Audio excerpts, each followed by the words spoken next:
The Pickleball Show is brought to you by PBX Club. PBX stands for Pickleball Excellence. Join today and get the latest pickleball tips and strategies, news and opinion. Save money on paddles and other equipment with coupon codes to online pickleball retailers. Get travel discounts to tournaments and a whole lot more. How much does it cost to become a PBX Club member? Well, it's free. Just go to freepbxclub.com. That's freepbxclub.com. There's even a link in the show notes for this episode. freepbxclub.com. PBX Pickleball Excellence. Join the club. It's free.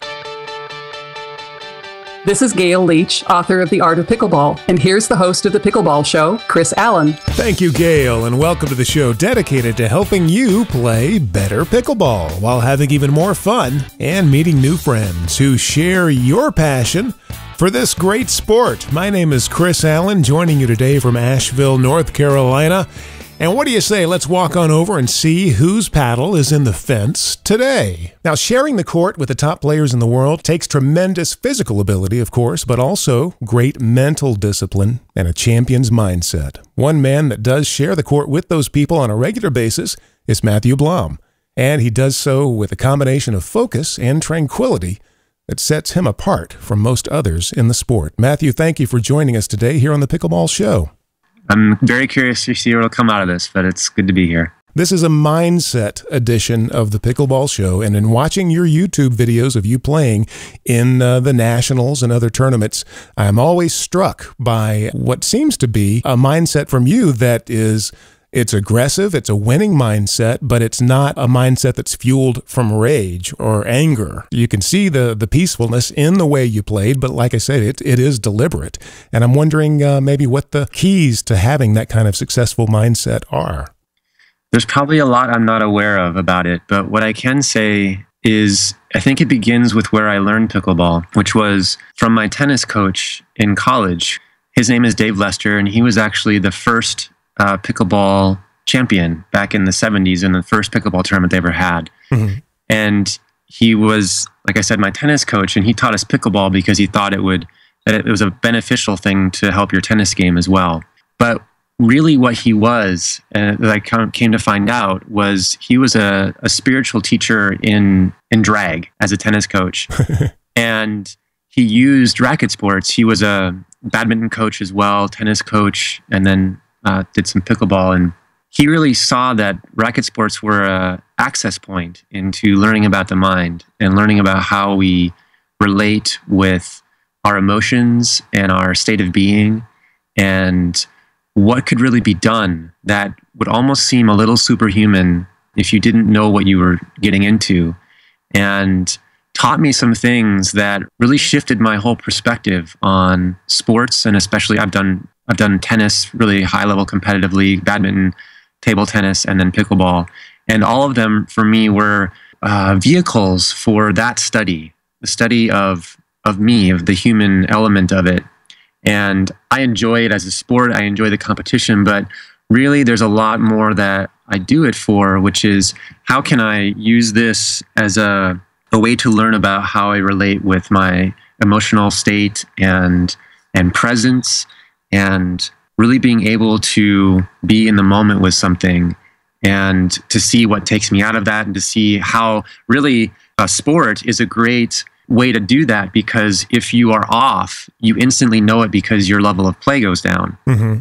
And being also a competitive person, I had that motivation. You know, we were discussing earlier about being an entrepreneur, and I've also had that as an entrepreneur, and something I've liked there is that profits are involved and money. So like learning about myself through that avenue has also been valuable, because if I didn't have something to go for, I wouldn't have the motivation to explore and really learn about myself. But pickleball now is the current channel for that in the sports realm, and then I have many others in a whole spiritual life as well. But that's where I think it comes from, is seeing it that the level of play has something to do with physicality for sure, and there's talent, and there's learning the grip and the angles and how to move my body, and all of that is relevant.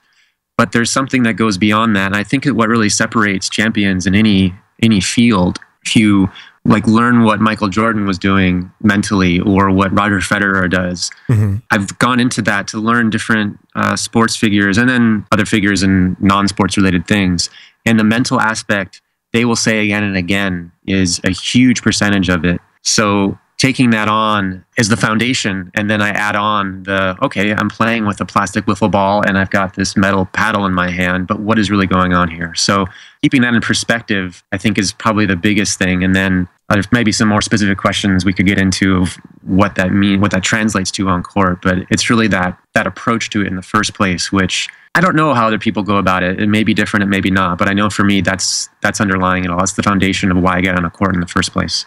One of my favorite books came out in the 70s, Tim Galloway, and it was The Inner Game of Tennis. And he talks about the quiet mind in that. And that was one of the things that struck me when I first started seeing you pop up in the videos in the championship matches. It just seemed like you play with a quiet mind. Yeah. I've even been poked fun of a little bit of like being called a Zen master or something out there. It's like, if Tim Nelson is the puppet master of pickleball, then you can be the Zen master of pickleball. But it really is true that, like in the book, he says that the player of the inner game comes to value the art of relaxed concentration above all other skills.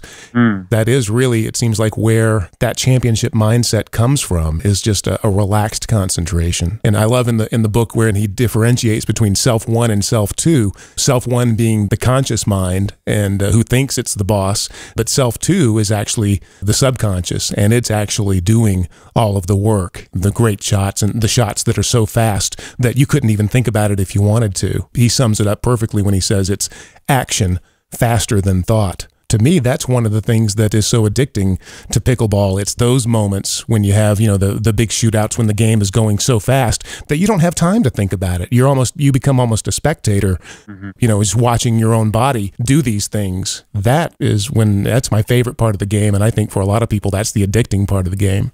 I think about martial arts when you say that, about the way a kung fu master might train. You do the punch 1,000 times and learn the technique and have it available to you, so that in the moment when it's necessary, it is that other, you're calling self two, can react. You don't have to process it through your mind because you've done that enough times that it's in there. And I mean, I think about that as, like you're saying, the reflex volleys or something up at net.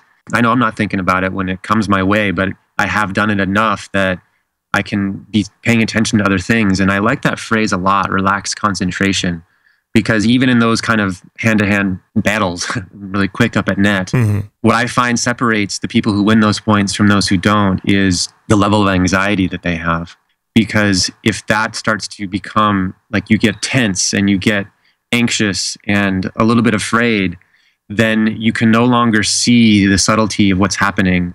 When I'm watching my opponents and the ball, I'm seeing their body and where they are turned and where there's an opening on the court and where they're leaning, so that the same level of shot, same power of it or direction, it makes a big difference if I blast it back at them or I blast it back at them at their left foot where they are going away from. And that is unavailable to someone if they are running some anxiety on the court or not in that state of relaxed concentration. Or like you were mentioning earlier, if they're still rehearsing the last bad shot they made and worried it's going to happen again. All of those things take you out of that relaxed concentration or being there in the moment with it, which is where it's also the most fun. In that book as well, and many other people talk about the zone. And being in that zone, there's very little thought. I think there's some thought to direct some things, but it becomes where you are moving on court and responding instead of reacting to what's happening around you. And then because, at least how it is for me, my field of awareness is open when I'm in that zone. The relaxed concentration means I can take in, I have a feel of where my partner is on the court with me. I can see where my opponents are and learn about them and see what's happening. So it's not just I'm reacting to a ball in front of me, but there's actually a whole court and a whole dynamic that's taking place, and can watch and observe that so that when the ball does come to me, I know where I'd like to put it. Because there's a perception. I can see it. I can feel it as I'm describing it. Well, I think the key is in the distinction you just made, the difference between responding and reacting.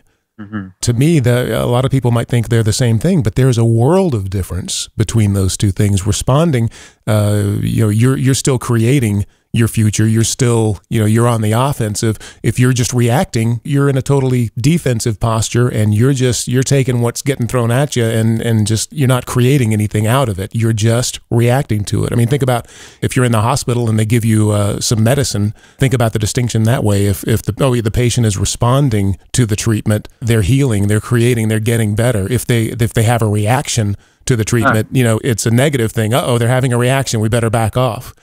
That's a great way to put it. I like that. I think you hit on the key right there. And whether you realized it or not, you made that distinction. And that really is, I think, one of the differences to a winning championship mindset, is that when you're up at the net, you're responding to what the opponents are giving you instead of just reacting to it. So kudos to you. I'm glad that came out in this. I'm trying to think of how to make this useful for someone listening to it. If you can be on court and get a feel for those distinctions so that you can know, that is when I'm reacting. And like that medical response, I'm having an allergic reaction to this shot, versus responding like you're out there on the court because you want other players to hit the ball to you. That's the point. And so if that does come, how would I respond here? And if I can, there's a choicefulness that comes instead of a mechanical reaction that you are not really in control of. It probably translates itself into shot selection and realizing that you are loaded with options. That you're, because I think when you're reacting, you're just wanting to get it back over the net. It's like I'm just going to feed it back to him, just whatever it takes. But if you're responding to it, it's like I can go here, I can go there. I think that's part of the freeing nature of that word. Is I've got plenty of responses I can do. I can go down at their feet. I can go across. I can go up. I can lob over, and just that freedom of knowing that, all right, it'll be okay. I've got 4 or 5 different things here I can do. That freedom makes you a better player. And this goes to then a competitive side of it for me, is that when I or someone has those 4 or 5 options, what it means is that your opponents can never settle in, because if you're reacting and if you're mechanical in what you do, then, and this is what I do when I'm watching my opponents, is I'm learning what are their reactions to things. And if I can pick that up, it's a little like a poker player learning other players' tells. If they scratch their face, they're probably bluffing, that kind of thing. And so if they get a forehand down low, they're hitting this shot again and again, they become predictable. And then basically I'll hit them that shot and move to where they're going to hit it and then put it away. And if I or someone can be in a place where you have 4 or 5 options, then your opponents are always a little unsettled. And when someone's unsettled, they are a little more anxious. They will back up on their heels. And this then opens up more of the court for more angles and more shots that you can be put away, or, like you said, a lob at a moment when no one would expect it. It feels creative to me. And that's actually another thing I enjoy about the sport, is the creativity of pickleball is one where it's not always the person who hits the hardest. Like some other sports have become more and more that way. The soft game, the touch, the angles, the spins, all of it is relevant. And if you have the basics underneath you, good footwork, a good grip, learning some of those angles and spins, then you become a little like a wild animal, I want to say. You don't know what's going to come from that person, and that is unsettling. And that's the state I want my opponents in, really, is that they're unsettled and don't know what's coming next, so that I am responding and they're reacting. And then you can take your time and choose from a cadre of different shots and go ahead and keep creating and keep writing the script. And then they're players in the play, and then you're writing the script. Yeah, when it goes well. And why I like to go to tournaments is that actually what is most exciting is when I'm on court with other script writers. If I'm in my local league, I can write the script pretty much all the time, and it becomes a little dry. But to go to where, okay, if I get, all the names that you mentioned in the beginning, Tim Nelson, Enrique, Wes, I could list a whole bunch of people, then I'm with a peer, and that's actually really exciting. Then I have to be on my edge and see who's going to write the script at this point, because it could change from point to point, and it does. Yeah. And that's what's exciting when you're at that top level, or wherever you're at, whatever level is your level, where you're with peers. And sometimes it must be hard to, if you are at that top level, you're in that rare air that only a few people can occupy, and you are in that level. You're among the top. It must be frustrating to not be able to play with those people every week or a couple of times a week to have it just when the big tournaments roll around. How do you keep your edge when you are playing, with people who are not at the level that you're at? I'll speak to the first part and then answer your question. I remember last year at the Tournament of Champions, I got there and the day before and was playing with like Brian Staub and Phil Bagley and Kyle Yates and different people that I don't get to play with. And it wasn't the tournament yet. We were just warming up and having fun. And after one point, I think, or in the middle of it, I just exclaimed like, I want to do this every week. Like, this is so great. This is what I wish I had. But to your question, how do I do it? And I hope this is helpful for anyone who finds himself at the top of where they play, is I give myself challenges when I go out. So let's say, I'll give a specific example, something I've been doing of late. When I go out and play on the return of serve, normally what I do is I slide over so that I hit very few backhands on a return of serve. For those who don't realize this, you can take a step or two over to your left if you're a right-handed player and basically eliminate the possibility they can hit to your backhand unless they've got a really accurate serve. Mm-hmm. So I do that, and I rarely hit backhands. I just move around and I hit the forehand that I love to hit, and I either come over with topspin or I hit my patented slice underhand return. But lately I've been going out and I'd like to work on my backhand, especially for singles. I want to be able to have a more accurate backhand to pass people and stuff. So I move the opposite direction. And I go over and I hit all backhand returns. And if I go to net, one thing that I think is a weakness in my game is my consistency. Because of this awareness that I have in some moments, I see a lot and I go for put away the ball. And sometimes I do it on something that's a little bit too low and I should maybe hit it back and be more consistent. So because I know that's something I need to work on, I'll do that when I'm playing with lower players. And I'll go, okay, instead of putting this ball away, what is it like if I put this back? I hit a good shot, but put it over here instead of trying to just smack it. Mm-hmm. So I'll find things like that. I want to work on lobs from the net. Instead of a dink return, I'll pop up a lob and see if I can get it over this player. And so I'll give myself many challenges to increase it. Since the players aren't really giving me that challenge very often, then I give myself my own challenge. And that's how I make it still engaging and enjoyable. And then there's the other part of it that I do like passing things on. I have a lot of experience on courts. Years and years and years. So there are things that new pickleball players don't know or have never come across or don't understand. And so there is something that I do like passing it on in those moments too. And that's another part of enjoyment for me. But in terms of my own game and how I keep it as sharp as I can, I only play like 2 or 3 times a month because to get good play, I have to drive an hour and a half from where I live. So it is a challenge for me. And thankfully, I have enough racket sport experience that I can keep my game decent, but it's nowhere near. I know players that are in areas where there's a lot of good players and they get to play 4 or 5 times a week. And we'll see if I'm able to hang with them over the next couple of years, because that kind of time on court makes it hard to keep it sharp at that level. I think there is a pickleball heaven, and I think it's called the Villages, huh? There's other pockets. I know in Arizona that's happening, in Oregon more, in Southern California, Seattle for sure. So I happen to live in a very small community. It's similar to Asheville, North Carolina, actually, but way smaller up in the foothills of Sierra Nevadas in Northern California. So I like where I live. I'm not going to move for pickleball, but I sure miss it sometimes. You brought up the phenomenon of being in the zone. And I felt like this morning when I played, I was in the zone, and then I dropped way out of the zone, and then I managed to claw my way back into the zone before we stopped playing. When I find myself in it and then I get out of it, it's usually because I'm reliving previous points. Instead of playing the point that I'm playing right now, I'm still trying to fix something that happened, 1 point ago or 5 points ago, and that just takes me off my game and out of the rhythm. Have you trained your mind to where that really doesn't happen for you anymore, or is it a constant struggle like the rest of us?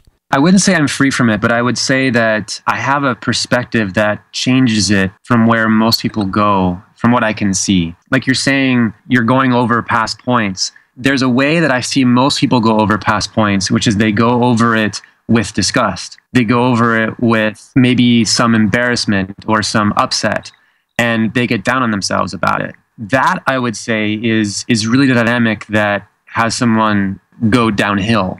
I rarely have an outburst on court like where I'm upset about something, but I do exclaim things. And they're usually, what I exclaim are notes to myself of what I just did that I want to learn from. You're giving yourself more of a course correction. If you exclaim something, it's almost like you're yelling to a driver, turn here. This is, some way to correct the course, maybe. Is that? Yeah, I like that. Exclaiming to a driver, like, oh, turn right, or get out of that lane, or whatever it is. Like, especially there's danger. Yeah. So, and where I see people go downhill is if they say something like, damn it, or like, something that is really, there may be learning inside of it, but the way that they're going about learning is by berating themselves. Mm-hmm. Yeah. And that berating yourself, it's like, you can think about it what you would like in a partner. And I've seen this dynamic on court, and I know some players out there who sometimes they have a tough time finding partners because people don't like playing with them. Mm-hmm. Because what they will do, instead of finding ways to encourage or keep their partner as much in that relaxed concentration as they can help them to do, they will berate them and say, like, what are you doing? Or why'd you make that shot? Or whatever it is. And it's because they talk to themselves that way too. Oh yeah. There are a lot of people that you would never think to talk to a partner that way, nor would you expect the partner to continue playing with you, but you'll talk to yourself that way day in and day out. Why would you treat yourself worse than you would treat a stranger that just walked up and said, hey, can I play? Mm-hmm. Also, I try to eliminate the shoulds from any feedback that I give myself. And a lot of times that's the spiral you get into. Oh, I should have done this. I shouldn't have done this. And should is the most energy killing word out there. I mean, you can't even, even when somebody says it, you can't say it in an upbeat way. And it's not just related to pickleball, but anything. Hey, did you clean your room? No, but I should. Whenever you say should, your voice just drops. Mm-hmm. I should lose 20 pounds. It just you can hear the energy, the air being let out of the balloon whenever somebody says should. And a lot of times that's when I get into those spirals that take me out of playing well, is when I start the shoulds and I start, I should have hit up on it. I shouldn't have done this. I shouldn't have hit that, popped that one up. And then, so I try, if I start hearing a bunch of shoulds, I try to get a grip on it and get out of it. Easier said than done, but I just try to move to a different place in my mind and not keep those shoulds going constantly, because that is one way to kill some energy and momentum there.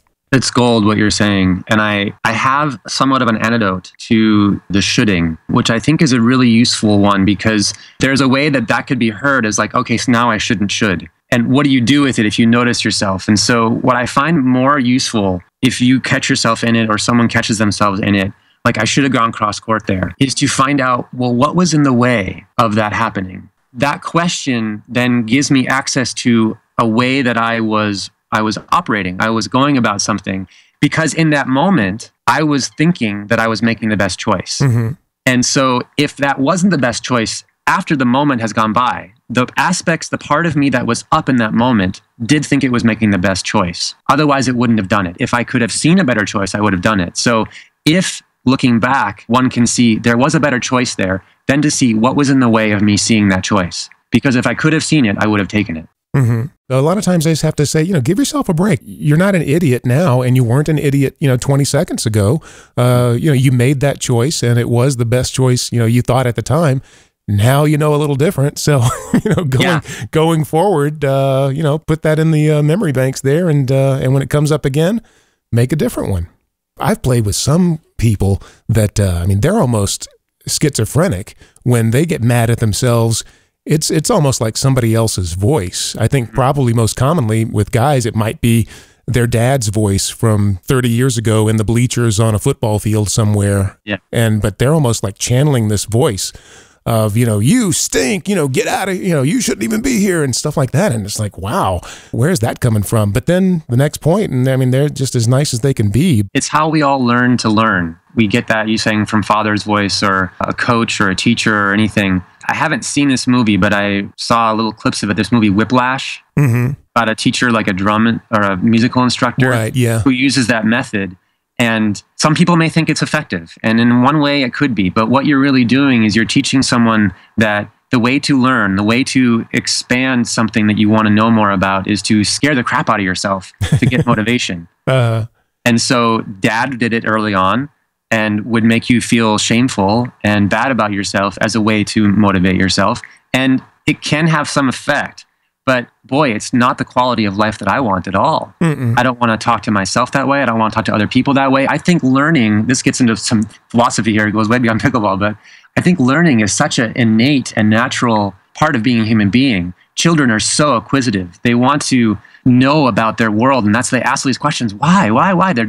They are sponges looking to absorb. If that is nurtured and continued, I think that it never ends. But it's when something else comes in, like learning is something that I have to get good at. I should know this.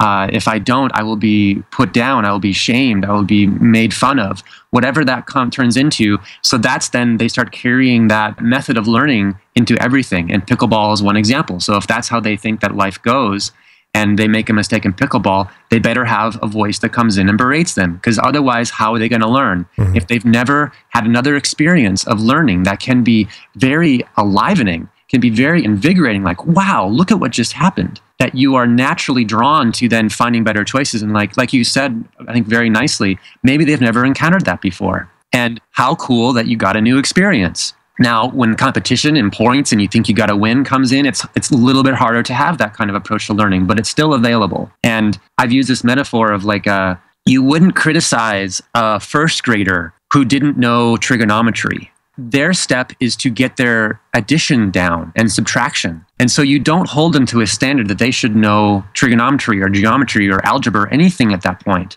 It would be ridiculous if you were berating them for it. But people in pickleball or other avenues will berate themselves because they don't know trigonometry when they're still working on addition. Mm-hmm. And if they're holding themselves to that standard, then it's really a never-ending fight.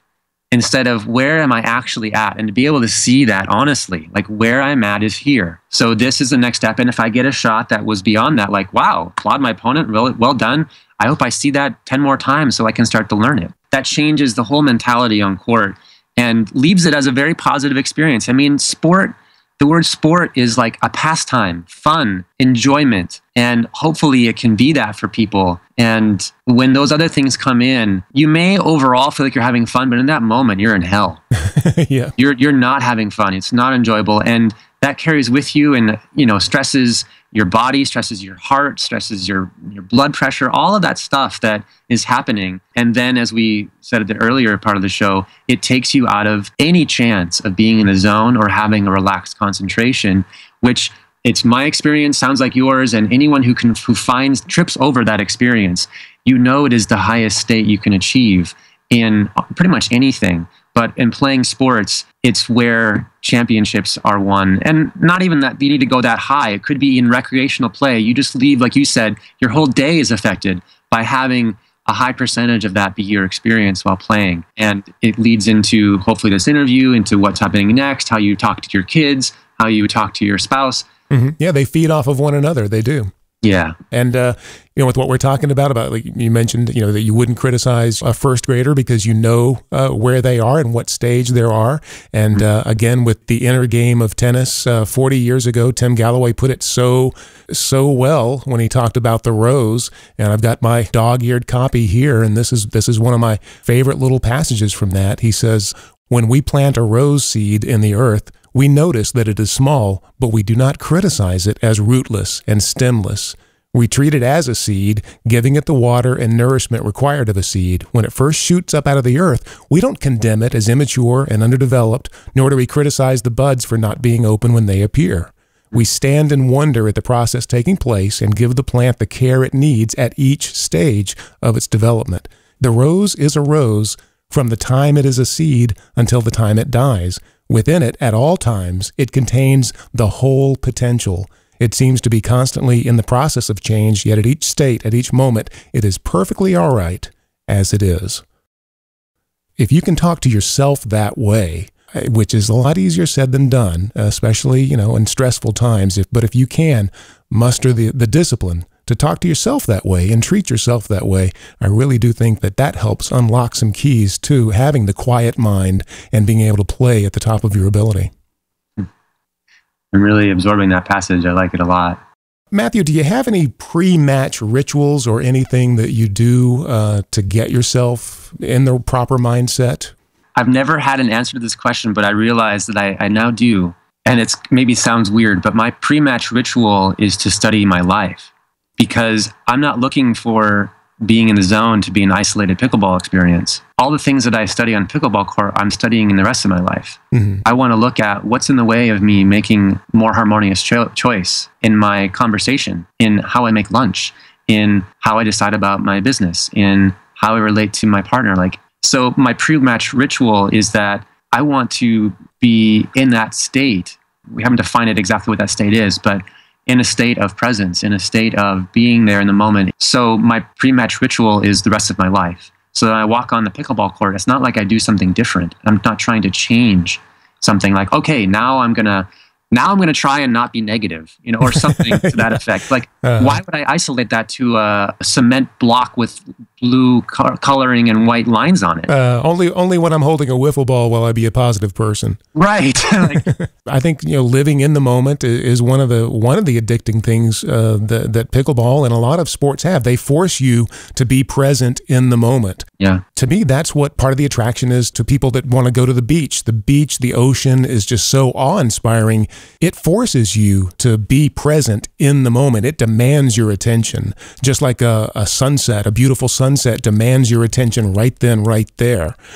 You can't be thinking about something that happened in the past or something that's going to happen in the future when this awe-inspiring thing is right in front of you. You mentioned all these things like a sunset or pickleball and on the beach. The real study for me is that those are excellent. I think you said the word like you're forced into being present when you play pickleball. It's true. It's why we are attracted or sometimes addicted to certain things, because they are a context, they are an environment or a compartment where we have more of that state of presence. And that is an attractive thing, and it can give me an impression of what's possible in the rest of my life, because life is that alive. Life is that vibrant, even in the ordinary moments. It's that we think that there's nothing going on, and so we miss it all. I think about when they talk about baseball players and they say that the best players can read the stitches on the fastball. Yeah, I try and watch the holes on a pickleball sometimes. That's what I was going to ask you if you did, because to me it's sort of a chicken and the egg thing. I mean, most people assume that, well, they're so gifted, they have such great eyesight and they can slow the game down to such a degree that they can actually, it's like slow motion, they can see the stitches coming in. But I think that it might be the other way around. I think that it might be that they're using it as an exercise. They're trying to see the stitches on the fastball, and that gives their conscious mind something to do and allows the subconscious to go ahead and take over. I think that there might be some of that too. And I was going to ask if you did things like that, if you tried to see which way the ball was spinning or count the holes in the ball as it's coming to you, and if that might be a technique that can help kind of make work project for your conscious mind to do while your subconscious gets on with the real work of playing well and playing at the top of your abilities. So you do that. It all depends on where you're coming from, is how I view it. And this gets into the realm that I was working with Dave Lester back in college. There's a great player, Brian Ashworth, a good buddy of mine. I really enjoy him. And he and I were talking, this was a year and a half ago or something. And I don't remember how it came out, but I said to him, what I see could really help you is to slow the ball down. And he looked at me kind of confused, like, what does that mean? And I barely know how to explain it, but I know the feeling of it. And he apparently experimented with that and came back a year later and he said, I got it. I know exactly what you're talking about. Like slow the ball down. And the reason I say it's where you're coming from, because yes, I think going out and watching the ball and finding and seeing the holes, see if you can see the individual holes as it comes over the net, could be a great exercise. But that exercise could be done with stress and tension.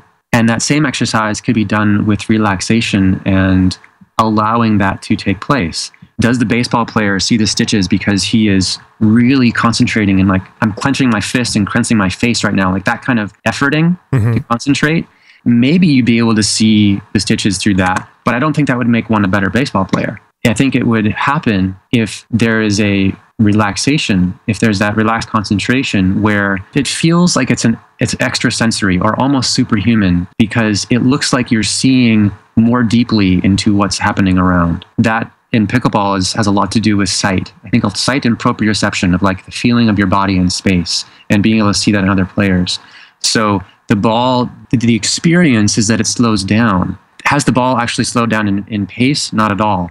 But your perception of it has shifted so that it feels like you have more time because you are there with more of the moments. I'll see if I can make this metaphor. It's like in a movie, we are not actually seeing a continuous stream of events in a movie. We are seeing frames, and there's the term frames per second. And there's enough frames per second that it tricks our minds into thinking that it's continuous. It creates the illusion of motion. Exactly. It's all an illusion in that. And there's a way that we grab frames per second in our visual sight too. You can watch this and observe it. And in presence, it becomes more continuous. So there's actually more frames per second. It's like it becomes higher definition. Mm-hmm. And higher definition means more defined. More defined means I might see those holes. I might see the spin more. I might see the ball, and it begins to slow down almost like the movie became slow motion. To make a slow motion video, you need more frames per second. So that starts to happen, and you can see it. And if you have that capacity, imagine that you have that capacity and the other three players on court do not. You will have a significant advantage in that situation. You respond and move your paddle and get it up in the right position and do the stroke that you know how to do, and you can put that ball where you want it. I can speak personally. One of the things I'm always, get a lot of comments about is like, nobody hits angles like you do. And part of that is because I have a little bit more time because of this slowing down. Some of it's my height and reach. That is an impact for sure. But there's also, I have a little more time to take that ball and cut it. And basically, one of the things that Dave Lester had me do with my tennis racket was he put a paintbrush on the end of it and had me paint on a wall, like on a big canvas. That has been my experience ever since, that my paddle and racket is an extension of my arm. It's like if I had a very long hand and I was going to brush this ball, like with the back of my hand, just kind of stroke it and caress it almost. And that I can put spin, I can drop it, I can really power it through. I wish I had a video of this because I'm doing it with my hand right now to demonstrate. And it's like the ball is sitting up on a platter for me to do that with. Instead of it coming hard at me, it's like right there and I can scoop it off and place it where I want it. When I am in this state, because the greater awareness is there, not only can I scoop it off and put it where I want, but I can also see where my opponents are and where it will cause the most trouble for them. So the ball is slower for me and I can scoop it and put it where it's more trouble for them. Now, I know that that I would be remiss, and I can already picture all of the comments coming in, people saying, why didn't you ask him about his paddle? You have to get him to talk about the paddle. The paddle that you use is really a unique shape. Yeah. Tell me a little bit about it and how you came to prefer that one over the standard dimensions that most people play with. There's some design and some by chance. So I told you I was a college tennis player. I played competitive badminton. I actually lived in Korea for a year. I played in the club there. So I got to be in a country where they actually consider it a real sport. And I also played competitive table tennis, both here and other countries. So getting into a design like a tennis racket and badminton rackets specifically, they have a longer reach. And they are set towards being long and have the paddle head out extended from your hand. So there's some of that involved, where a pickleball paddle, traditional size, is more squat and short and wide. Mm-hmm. The luck part of this was that my friend Prem Carnot, known as the pickleball guru. Oh yeah, we've spoken with Prem. Yeah. So he actually, briefly, my history, I learned pickleball back when I was in college and then didn't play for 13 years when I was off in Asia and East Africa and really exploring a lot of what I'm talking about now, like a spiritual pursuit. And I didn't play any sports during that time because I considered competition and athletics to be not spiritual, along with lots of other things. Anyway, Prem I met through a whole other route, something called nonviolent communication. And he said, hey, you heard of pickleball? And I'm like, yeah, I played it back in college and I never played. He's like, well, come out and play. And so he and his wife, Wendy, got me back into pickleball. And he gave me one of his used paddles, which happened to be a long paddle. So I saw the other ones that were shorter and I played with this and I'm like, wow, I really like this. And there, at that time, the paddle was really dead. It was an old one and didn't have any pop to it. But I realized that there was something it did give me, which is, the best word I have for it is torque. And I don't know if it's the right use of the word torque, but if you imagine a whip and you have a 4-foot long whip and you crack it, mm-hmm. and if you have an 8-foot long whip and you crack that, the crack, the force, the power, the torque at the end of those two whips, the 4-foot is, I don't know the percentages, but it's a significant amount less than the 8-foot whip. Well, did you ever play that game when you were a kid where you'd all join hands and you'd be on the end of the whip? Oh, yeah. And I mean, think about it in those terms too. Think if you had 3 people playing that game, or if you had 30 people playing that game and you're on the end, when you're number 30, you come flying off of there. Exactly. So I've thought about creating a video training website and doing videos on things and explaining a lot of these things that I learned through all the racket sports and apply to pickleball. And one of them is this action of whip and torque. So I'll get back to the paddle in a second. But one way I thought about it is I remember growing up, another thing as a kid is I would like to go out and pick up sticks and smack them against a tree to have them break in half. Have you ever done this? Or I don't know if it's, yeah.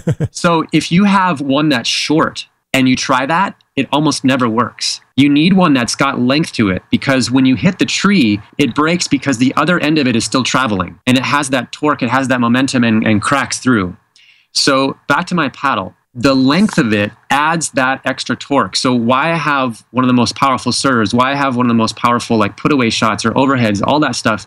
There's lots of technique. There's a whipping action to my whole arm, my whole body. I mean, that would take a lot of video and explanation. I love that stuff because body dynamics are a big part of it. It's why like Kung Fu masters can punch through things, because it's, even if they're not big and bulky, they have the mechanics.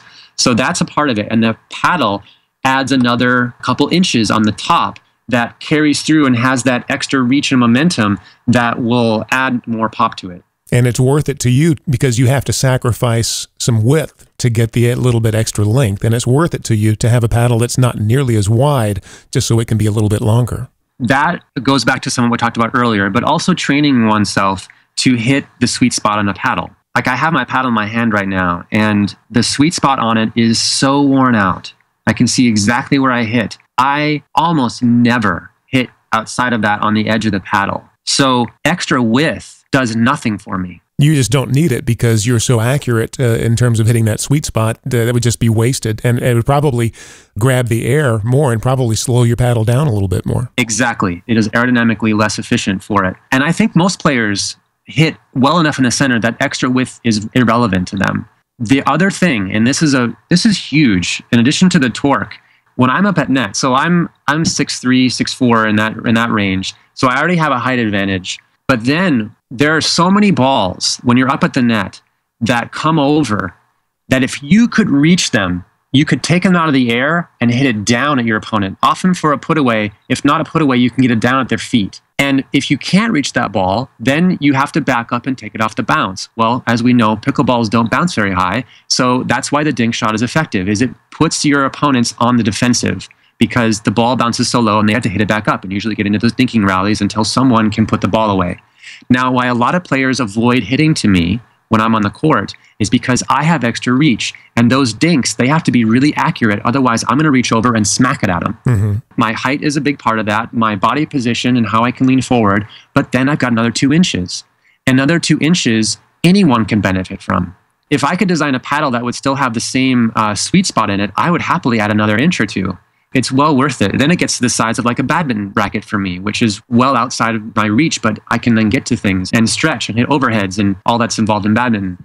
So that's another big part of it, is that I can reach forward and pick off balls, and I can also reach side to side with another inch or 2. And that means it's harder to get the ball by me. So I actually creep over quite a bit. I play near the center of the court because I can still reach my line, and then I'm over and I can pick off and reach balls that my partners would have to let bounce, but I can reach in and pick it off. So all of those reasons are why I like this paddle tremendously, and I get it specially designed by a guy named Brian Jensen. I consider a mad scientist of pickleball paddles. He knows more than anyone I've ever talked to, and I love geeking out with him about it and the design and the material, and he knows like all about the way when you hit a ball, like how much your racket flexes. Like when you hit it off center, there's actually a little bit of flexing that happens, and that's why it deadens and why the sweet spot is important to hit it on the dead line center of the paddle. I mean, I have them designed by him, and I have no reason to change. There has never been any paddle that's come out, all the new releases of Paddle Tech and Evoke and all the stuff. I have no interest in them. Unless they make a long paddle, I have zero interest because there's no material that I would give up this length for. I actually don't know why more players don't play with it. I think it's a lot about what other people see, and so they think that's what pickleball paddles are supposed to look like. A a lot of people in my local club have gotten this paddle because they've seen me use it and like, oh, well, maybe I should try that out. And they've converted. Originally, I did invite you on to talk about your serve. And sometimes I wonder if it's a little bit of an optical illusion with that paddle. And sometimes, though, I think it comes dangerously close to a sidearm serve. Do you ever hear people at tournaments pointing that out to you or thinking that maybe you are serving sidearm? Have you ever been cautioned? Is it an optical illusion that the paddle just looks like maybe it's above your wrist? I have questioned it myself. And so what I did was I videotaped it. And I videotaped a bunch of the different serves that I hit and found clearly, and I would let anyone videotape it if they had that question, because it happens so fast, but the moment of contact is always, I'm well below a 90-degree angle. It's near 45 when I contact the ball. What I'm doing is I'm coming up so fast to generate the topspin that I hit the ball and immediately come up over it. And so just milliseconds after, I am parallel and the racket is above my wrist. But point of contact, it is below. Every time I videotape myself, I have confirmed that well below, like not even a consideration, like, am I like at 2 degrees south of, of parallel? No, it's like at least 30 or 45 degrees south of it. So I had that question because I'm not looking to hit an illegal serve, but I am looking to hit as good a serve as I can. Mm-hmm. And there is a slight advantage with my height there too, because I am contacting the ball a few inches higher. So I'm coming over the net. You know, in tennis, someone who's 6'8" can really put that serve down because they're hitting it at a higher spot. But that's, to answer your question, I've checked it out so that I could say to anyone who would call me on it, I have video of it and you're welcome to videotape me. And if you see something different, let me know, because I've confirmed it for myself that it's legal. Oh, yeah. And I've always thought that too, that, I mean, the most well-trained eyes in pickleball are watching you when you are playing at the Nationals. Obviously, it passes their test. And so, who am I watching a little YouTube video? So it's obviously, a legal serve. It's just amazingly forceful. One of the most powerful serves. And I've always wondered why a serve like that isn't more prevalent, especially at the highest levels, because, you need every advantage. You need to use every tool you have in your toolbox. To me, there's no better time to pull something out to try to gain a slight edge than right at the beginning of the point when you're holding the ball and you can do whatever you want with the ball. Mm-hmm. I've never been able to convince myself to subscribe to the just get it in philosophy and, where the point really doesn't start until the third shot. I don't want it to start then. I want it to start right away. Yeah. I don't want to lose any advantage I have, especially in a game where the receiving team really has a little bit of an advantage already because one of them's already up at the line. The other one's pretty much going to get a free pass up to the line. So as the serving team, it's one of the few sports that you're actually at a disadvantage. Yeah. So I want to do whatever I can to try and tilt those scales back a little bit. Do you think that that's going to be the wave of the future? You think 2 or 3 years from now, you're going to see people take the serve and the return a lot more seriously? Well, boy, I'm really excited where the sport may go, and I do believe that. You're speaking a lot of the things that I think about the serve. So in a way, I want to play the other side of it, which is the only thing for someone to consider if they're looking at upping their serve is that missing your serve has some real downsides, obviously. And there is a certain level of consistency that you'd want to have, I think, before you start adding in. And you said pace and direction. There's actually 5 variables that I play with on my serve. I use the serve, like you said, I have the ball in my hand, and it is the first shot of the game, of this point. So I'm looking to that. Can I set off a domino effect that a really good serve might win the point outright? A really good serve might force a weak return, which I can put away on the third shot. Or it might force a weaker return, which then means I get to hit a better third shot and then move in, and it's set off a domino effect that every shot, myself and my partner have a little advantage, and we can continue to exploit that advantage. Mm-hmm. Like you said, the returning team has the advantage. I've thought about pickleball almost that receiving is when you're serving compared to other sports like tennis. That's when you have the advantage. Table tennis also you have the advantage when you serve. If a player that I'm playing against is happy to just get the ball in, on the other side, I am happy to just rip that ball, that return. And I think that as players get better and more consistent, and especially as more tennis players come out, I see tennis players when they bring the Tournament of Champions was a good example, like Rob Elliott and then Dan Moore coming out and winning the singles in nationals, 2 ex-college elite tennis players, and they know how to hit the ball. They know how to rip it and keep it in. And so that is going to happen more and more. And then I just need to learn some dinking. So I'm coming from that background too. I haven't played the sport that long. I'm like 4 years in now, but I'm bringing all those other experiences. And if people can be consistent to hit it hard and really rip that serve and then get in some spin and variation as well, and then same on the return, I definitely see it changing. I think that kind of lobbing serve to get it in, it is useful. What it has is consistency, is that you'll rarely miss it. Mm-hmm. And I know I listened to a little bit of the Coach Mo interview you did, and for a lot of players, that's probably the advice they need, is get your serve consistent, get it in, don't miss that serve. I'm okay with, like what you said, I'm okay to risk it to get maybe 2 or 3 or 4 easy, free, or points that we have the advantage on from the very beginning. And I might miss a serve once a game. I go for low margin of error over the net. I'm really ripping it. I might hit one long. So I have to be okay with that. And I've come to terms with that I will miss some for the level of aggression that I'm taking on it. Because the ball's in my hand, I will never have it set up better, at least at the baseline. I might get a better put away at the net because that's the position. So yeah, to your question, I think it will change. I think that it'll become something that people will study more of how can I get the advantage on the serve and how can I get the advantage on the return. Because a lot of the game right now is kind of a lobbing serve in and then a lobbing return. And also, I should say, I'm speaking from a younger player's perspective, more athletic, more energetic, like something that Coach Mo said, which I think is a great piece of advice for players with limited mobility, is that he says he hits that ball as slowly as he needs to for the time it takes him to get to net, which is a great piece of advice. I can hit a hard return and still get in the net. So I'm going to do that because I'm then looking for that third ball to come up a little higher, and with my long paddle and long reach, and hopefully a relaxed concentration, I can do a lot with that shot and keep them pinned to the baseline or even put that third ball away or that fourth ball away. Well, it'll be exciting to see what the future of pickleball holds. Hopefully, our future here on the Pickleball Show will have in it another conversation with you, Matthew, because I really enjoyed talking with you today.